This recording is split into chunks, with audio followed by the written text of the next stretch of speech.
might as well just jump right into my final thing of the week. Well, that besides How to Train Your Dragon. Oh yeah, did I mention that we were going to Mickey, talk about that? I don't know if you did. Well, Probably not, for but that's those okay. for those who didn't read the description below, we're going to be talking about How to Train Your Dragon. There you go. Boom. Go Yeah, ahead. Go ahead. there we go. Um, yeah, Mickey 17. So I thought On Earth, nothing was working out, and I wanted to get the hell out of there. You're applying to be an expendable? You read through the paperwork. Yeah. I should have read through it. That's it. Mickey, deep breaths, fill your lungs. Imagine there's an unknown virus in the air, And you're sucking in every single microscopic particle floating around. all the viruses. So good? There really was an unknown virus in the air. Lethal one? See you tomorrow. so my final movie of the week is a movie called Mickey 17, starring Robert Pattinson, directed by Bong Joon-ho, based on the 2022 novel Mickey 7, which I knew it was based on something. I thought it was based on a manga. That was or a comic book. Like, that was my understanding. I didn't realize it was based on a novel. But the plot of it is, it takes place in the year 2054, and it follows the plot follows a man who joins a space colony as an expendable, in quotes, a disposable worker who is cloned every time he dies.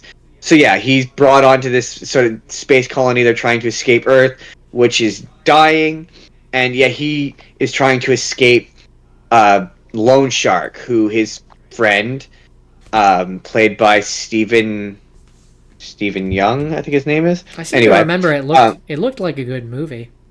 Yeah, and he winds up on this space colony that's traveling to this ice planet Niflheim, and he has a girlfriend. Niflheim, like your standard Norse mythology Niflheim. I assume that's where the name comes from. Yes. Yeah, he joins as an expendable. He signs up not knowing what he is. It's a controversial job that involves dealing with extremely dangerous tasks. Each death resulting in a new clone of him being restored with restored memories by creating through a process called reprinting. But every time Mickey comes back, he's different, and so he is now on the 17th iteration of himself, Mickey 17. Mickey 17 dies, or you think he's about to die, by being eaten by a bunch of the native creatures on this planet. And a great chunk, it's a 2.5-hour movie, and huge chunks of it are just backstory and exposition. It's just a lot of Robert Pattinson as Mickey 17 telling you what happened, and his voice as Mickey 17 is really funny because it reminded me a lot of, it's him kind of doing a combination of Steve-O and Steve Buscemi is kind of the voice. And so he thinks he's about to die, and then the creatures don't eat him. They in fact heal him and send him back to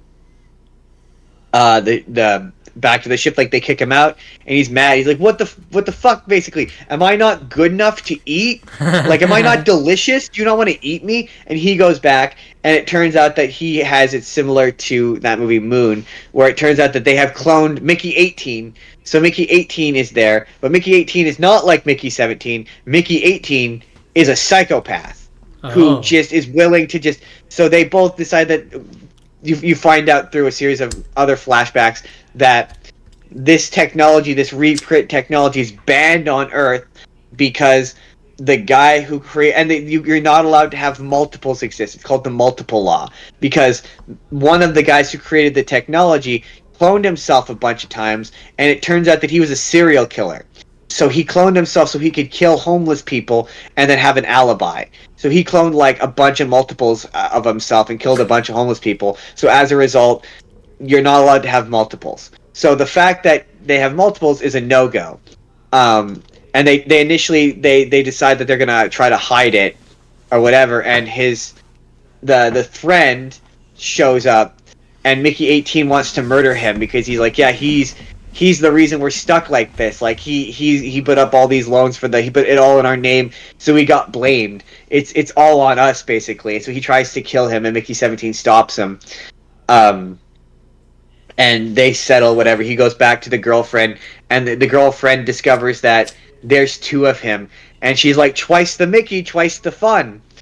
And another girl who has also had a crush on Mickey is trying. He's like, oh, yeah, you can have Mickey 18, I'll take Mickey 17, we'll split it. They eventually get busted, and they're about to be executed. And in the meantime, the local creatures are trying to get into their little space station or whatever, their little fort or whatever. And they get in and they attack the leader, who we'll get to the leader in a second. And they wind up capturing the baby of this creature so that they can study it. Where was I going with this? Yeah, so they eventually develop the technology so they can talk with these creatures. Oh, the bad guy. So the bad guy ultimately, it's one of those things where I thought it was based on a manga because a lot of the plot of this happens over montage, which it being a novel also kind of this makes sense, where it feels like this is like 2 or 3 episodes that have been condensed into 15 minutes or 5 minutes of movie. Yeah. Where it's like this feels like it's more expanded upon. Yeah. Where it felt like I was missing details. And so Mickey 18 also has an entirely different voice. It's an entirely different character. Robert Pattinson doesn't. He's Jake, our friend of the podcast, Jake. He said in his review that Robert Pattinson's the best part of this. He genuinely is. His performance is phenomenal. But sorry, the bad guy. I keep beating around the bush. The bad guy's Mark Ruffalo, and he's just Donald Trump.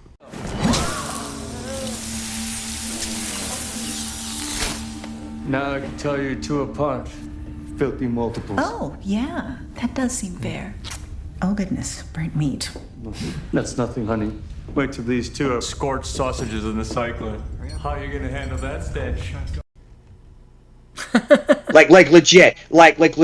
He's. I'm literally, when we're done here, I'm gonna play you a clip of it because he's doing the voice. He's doing this. He's doing the voice where he's got to do the thing. And he's got to talk about the thing. He's got a really awful fake tan. Like he's like the commander in chief, and everyone is fanatical and treats him like he's this god, even though he's an idiot. Like he's literally his wife. So he's Donald Trump. He's Donald Trump. He's literally just Donald Trump. And it's a horrid impression. It's not a good impression. And it pulled me out of the movie immediately because I'm like, oh my god, this movie's trying to say something about Donald Trump. And all it made me do was go, oh my god, we're going to have to put up with a decade of movies and television that have Donald Trump in it. And it was like, oh my god, it's clearly like Mark Ruffalo has a thing against Donald Trump and he thinks he's doing something with his performance, and it's distracting and it's awful because like this character's, and I don't know if in the book if the character is written to be Donald Trump or if they've just written him to be Donald Trump for the movie, but he's Donald Trump. Like the movie ends where he wants to meet, he's got a camera crew that's following him around. He wants to meet with the leader of the aliens, but he only wants to do it if he can appear. Like at one point, Mickey 17 is like negotiating with the mom queen.